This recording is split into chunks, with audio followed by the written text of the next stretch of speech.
The Gospel of John is sometimes called the simple gospel. I don't think so. It is true that the simplicity of the language has caused a great many to stumble and call this the simple gospel. The fact of the matter is that there are many monosyllabic and disyllabic words that are in this gospel. If you just turn anywhere in the gospel, you find out that most of the words are just one-syllable words. And it's unusual to find one that has 3 syllables in it. And because of that, why, a great many say, well, look, this is very simple. I won't have any difficulty of understanding it. Well, let me give to you one of the simplest statements that you can find anywhere, and it's found in John 14:20. It says, "And ye in me, and I in you." Have you ever noticed every word there is a little monosyllabic word, one syllable? Some of them have just 2 letters. Actually, only 2 of them have 3 letters in a word. And I think you could take any 60-year-old child, and you would take any word and ask him the meaning of each word here, and he could tell you. But did you know when you put them all together and you read, "And ye in me, and I in you," the most profound philosopher and the deepest theologian can never plumb the depths of the meaning of that statement.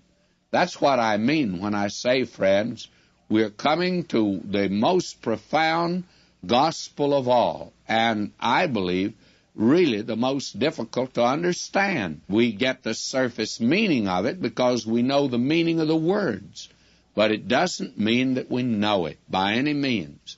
And here is a gospel where we truly need the Lord Jesus to be our teacher.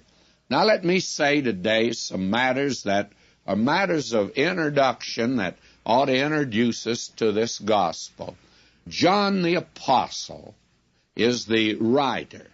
He was the son of Zebedee and Salome, and he was the brother of James, and his authorship has been seriously questioned by the Tübingen School of Critics in Germany years ago, and this was taken up by a great many of the liberal school in this country because they have been more or less copycats of the German school.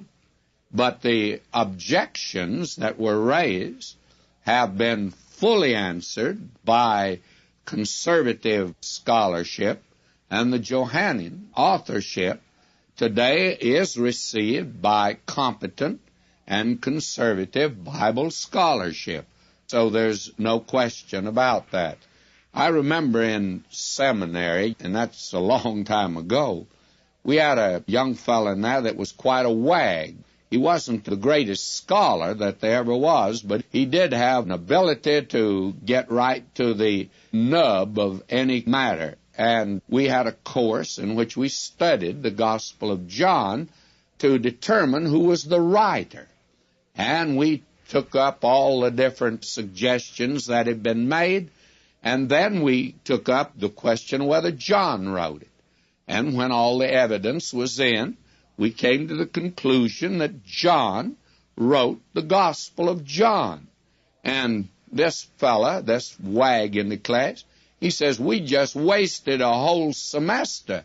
He said, I believed and knew John wrote it when I began this course, and now I'm right back where it started. And you can waste a whole lot of time, friends, with the liberals. They will take you down the garden pathway, I can assure you, and raise many objections and many questions. But I think you can reasonably not assume but know that John the Apostle is the writer of this gospel. And the early church fathers all ascribed the fourth gospel to John. Theophilus was bishop of Antioch, about 180 A.D.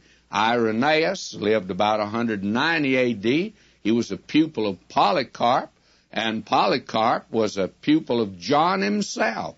And then Clement of Alexandria over in Egypt, 200 A.D., And the Muratorian fragment says the fourth gospel is by John. I don't know about you. I get a little weary today listening to the liberal. He bores me, if you want to know my viewpoint. I had to go to school to so many of them and listen to their dry lectures that I wish there was some way I could get even with them, because they certainly tortured me, and for no purpose, actually. Now, the date of this gospel is rather important. Some suppose that it's the last book of the New Testament to be written. It was written somewhere, of course, between 90 and 100 A.D. I think that John wrote in that period the Gospel of John and the 3 epistles that bear his name, and also the book of Revelation. Now, I rather take the opinion that the epistles were written after the book of Revelation. That's just my own private judgment, by the way. And they were all written, though, during the last 10 years of the life of the beloved apostle.